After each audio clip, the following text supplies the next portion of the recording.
සුබ දවසක්. උලක අමනකොට මේ පාක් එක තුල ඉන්නකොට පොඩි කතාවක් මතක් වුණා මේ වාහනේ charge කරගන්න ආපු ගමන්. හරක් කතාවක්. හරිද? හරක් කතාවක් මතක් වුණා මේක මේ ඉවර වෙනකන් ආන්න හරි රසවත්. ඔබ අවංකව වැඩ කරලා ඔබටත් මේ හොඳටම දේවල් සිද්ධ වෙලා තියෙනවනම් මේ කතාව හොඳටම ආගන්න. හරිද?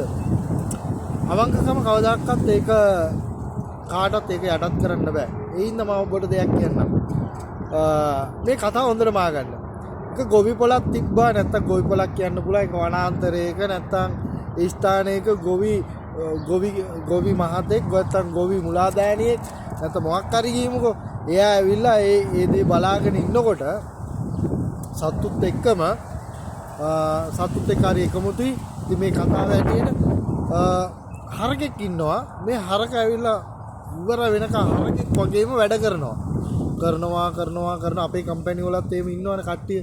අපේ ගෙවල් වල නැත්තම් කොයි හරි හිතන්නකො වැඩ කරනවා බොක්කෙම්ම කරනවා ඒ දාගෙන කරනවා.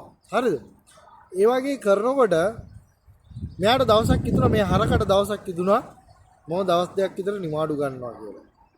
මට මාන්සි මම විවේකයක් අරගන්න මම හැමදාම වැඩ කරනවා. හරකා හිතනවා මේ අනිත් කැලේ ඉන්න සත්තු වගේ නෙමෙයි මම.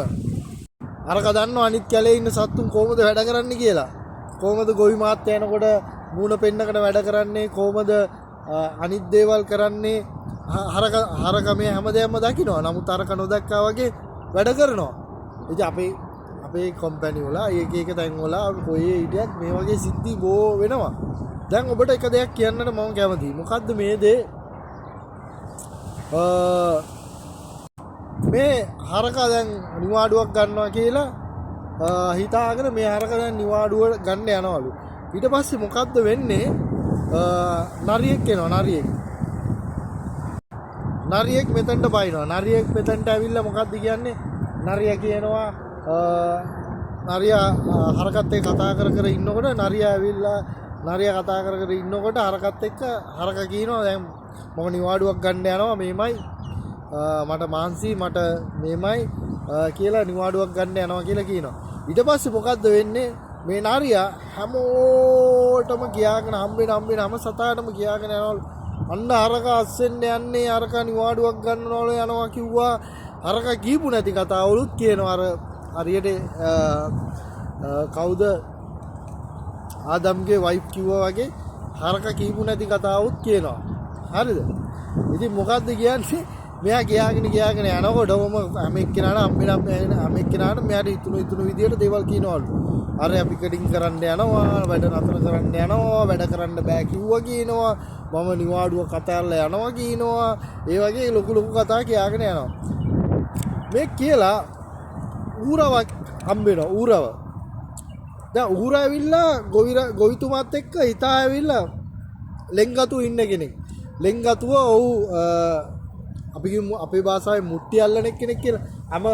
හැම දෙයක්ම වනේ වෙන හැම දෙයක්ම ගොවිපලේ වෙන හැම දෙයක්ම මෙයා ගිහලා ඩක් ගාලා ගොවි මාතාට නැත්තම් එයාගේ ලොක්කට එයා කියන කෙනෙක්. ඉතින් මොකද්ද වෙන්නේ? මේ වගේ අය හැමතැනම ඉන්නවනේ. ඔතනත් ඉන්නවා. කොහේ අමාත්‍යාංශවලත් කොහේ දැහැමි තැන් වලත් කොහේ තැන් වල ඉන්නවා. හරිද? පොඩ්ඩක් මිස්සුනොත් කියන දේවල්. දැන් මේ කතාව මෙහෙම යනකොට ඌරට නරියා කිව්වා නරියා දන්නවා දැන් මේ ඌර ඇවිල්ලා ඔක්කොම කියනවා මෙයාට කියලා. ඌරා එක දෙක කරලා නරියා අතෑරියා ඌරට. හරිද? ඌර ආගෙන ඉන්නවලු දැන් ගිහිල්ලා ඊළඟට ඌර ඔක්කොම ආගෙන ඉඳලා ගොවි මාත්‍යට ගිහිල්ලා කියනවලු ගොවි මාත්‍යා මෙන්න මේම සිද්ධියක් වෙලා තියෙනවා. දැන් හරක වැඩ නතර කරනවා කියලා කතාවක් තියෙනවා. මේම හැම සතාටම ආරංචි වෙලා තියෙනවා.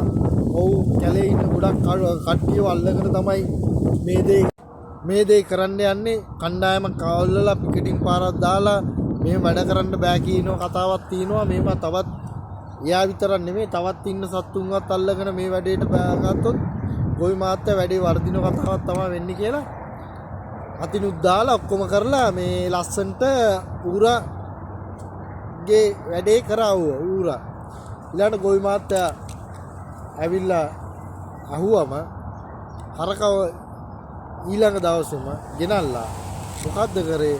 හරකගේ නෝ කතා නෝ සිනා වගේ නෝ ප්‍රශ්න හැව්වේ නැතුවම හරකව මස් කඩේට යවුවා. හරකව මස් කඩේට යවුවා. මේ කතාවෙන් ගන්න දෙකක් තියෙනවා අපිට ක්‍රිස්තියානි අපිට ගන්න දෙකක් තියෙනවා. කාරණා දෙකක්.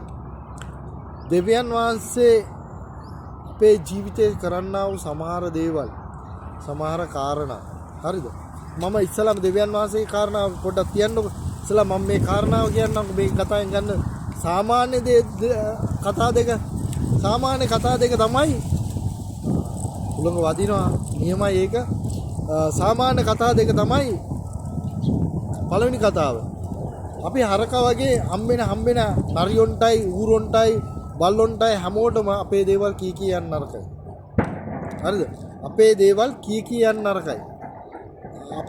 අපිට තියෙන දේ අර නිවාඩුවක් ගන්න ඕනේ කියන අදහස යාට තිබ්බ යහපත් අදහස අයහපත් කරලා අනිත් මිනිස්සු කියන්න පටන් ගත්තා.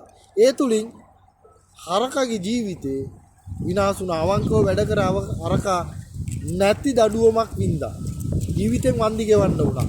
සමහර වෙලාවට අපේ ජීවිතෙත් මෙන්න මේ වගේ. ඒකට එන්න ඉස්සෙල්ලා මම තව අනිත් කතාවක් කියන්නම්. අනිත් පැත්ත බැලුවම ගොවි මහත්තයා නැත්නම් ගොවි රාළ එයා ගත්තු තීරණෙත් වැරදි.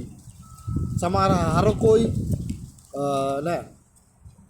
ඌරෝයි නැත්නම් මේ නරියෝයි කියන කතා අහලා මොකද්ද උනේ? ඔව් වැරදි ඩිසිෂන් එකට ආවා. අර අහිංසක හරකව මස් කඩේට යවුවා. ඒ හින්දා මම ඔබට දෙයක් කියන්නේ. යම් තැනක අපිට මුලාදෑනිකමක්, යම් තැනක අපිට ඔතොරිටියක් තියෙන තැනක්, යම් තැනක අපිට රෙස්පොන්සිබිලිටි එකක් දීලා තියෙන තැනක, යම් තැනක ආධිපත්‍යයක් දින තැන ලීඩර් කෙනෙක්, නායකයෙක් කවුරුවෝ වේවා. ඔබ ඩිසිෂන් එකක් ගන්නකොට ඔය හරක් කියන මේ හරකව එන්නේ නරී කියන දේ. මොකද හරක පව්.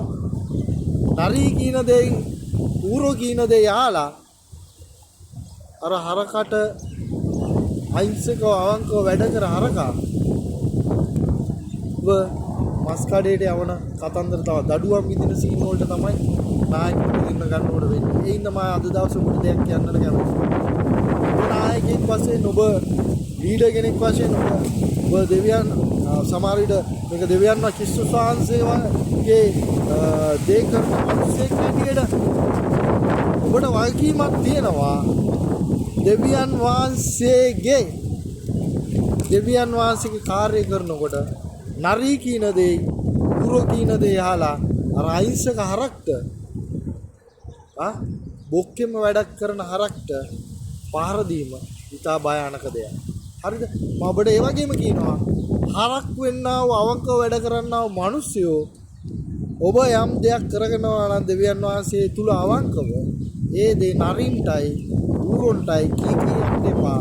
එහෙම කිව්වොත් ඒක ප්‍රයෝජනයට අරගෙන ඔවුන් ඒකෙන් අර දානියෙල්ට හටෙව්වා වගේ සිද්ධිය කටවන්න යනවා. නමුත් මෙතනදී හරකා මැරුණාට අතනදී දෙවියන් වහන්සේ මැදිහත් හරකම් දරලා දානියෙල්ව බේරුවා.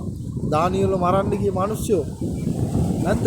ඒගොල්ලන් තමයි අන්තිමට දේවල් වලට මුණ පාන්න සිද්ධ වුනේ. ඒ හින්දා අද දවසේ නැත්නම් සද්දම් මේසා බෙද්නකෝ ඒගොල්ලන්ව ගිනි මේකට දාන්න ගියේ කට්ටියම තමයි ගොඩක් විනාශ වෙන්න ගත්තේ. දෙවියන් වහන්සේ උන් සමග සිටි බව පෙන්නවා. අද දවසේ මම ඔබට දෙයක් කියන්නට කැමතියි. විශේෂයෙන් ඔබ දෙවියන් වහන්සේගේ දේ කරන අවංකව දෙවියන් වහන්සේගේ දේ කරන්න හරක වගේ දෙවියන් වහන්සේගේ දේ අවංකව කරන්න. නමුත් නරියොන්ටයි උනාද නැත්තම් ඌරොන්ටයි දේවල් කියලා අන්තිමට ඔබේ ජීවිතේට හානියක් කරගන්න තත්ත්වයටපත් කරගන්න. ඉතින් අද දවසේ ඔබ මේ පණිවිඩය අරගෙන ඒ වගේම ලීඩර් කෙනෙක් වුණාමත් අර ගොවිරාල් වගේ නැතුව සියලු දේ ආත්ම විමසා බලා දේවල් කරන්න ඔබ ඉගෙන ගත යුතුයි. එතකොට දෙවියන් වහන්සේ ඔබගේ ජීවිතය තුළ තිබලා තිබෙන හරක් වගේ වැඩක් කරන කට්ටියව ඔබට ප්‍රයෝජනයක් ගන්න පුළුවන්. ඉතින් මේ හැමදේම ඔබ වහන්සේගේ අස්තියට බාර කරලා අපි මේ දේ ප්‍රයෝජනයක් ගමු.